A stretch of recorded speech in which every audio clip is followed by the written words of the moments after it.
Hello guys, welcome. So today, me and you we're gonna share iOS 15 preview 7 tips.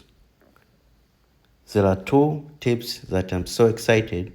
So we'll go about 5, then we'll finish with the best 2 that I like. So let's see. The first one is see what's shared with you.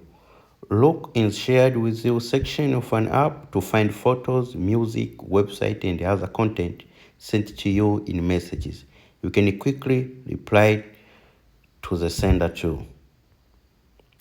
That is the first one. Let's go to the second one. Stay focused.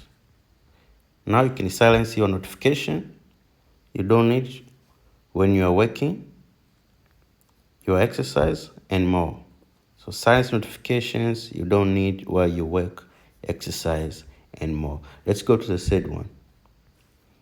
Get a notification summary. Catch up on your notifications at times that works for you.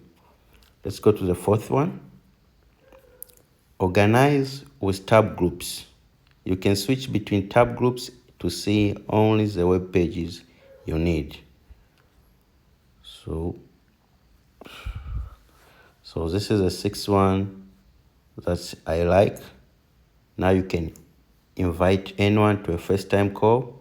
You can share a link to a FaceTime call so even friends with Android and Windows device can join. This is the most one preferable to me. I like it because now you can FaceTime guys on Androids and Windows. And the seventh one, you can translate text anywhere. Imagine.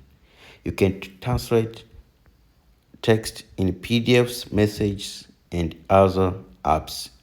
Available in English, Chinese, French, Italian, German, Portuguese, Spanish, Russian, Arabic, Japanese, and Korean. So guys, thank you. These are 7 tips of iOS 15, which I happen to know. I received a notification from collection on my iPhone, so I decided to share with you. Thank you.